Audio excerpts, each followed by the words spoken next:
Good morning. I'm in a magnificent organic garden way up high in the mountains in Rwanda.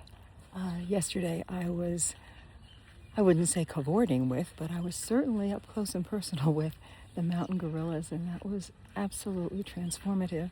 And now I'm in this beautiful, beautiful garden where not only flowers are being grown, but also lots of herbs and plants. And I just wanted you to have a look.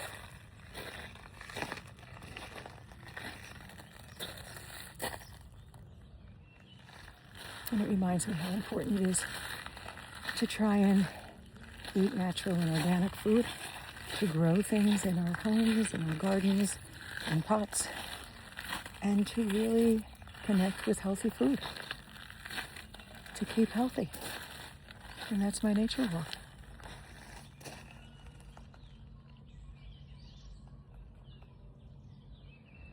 See you soon.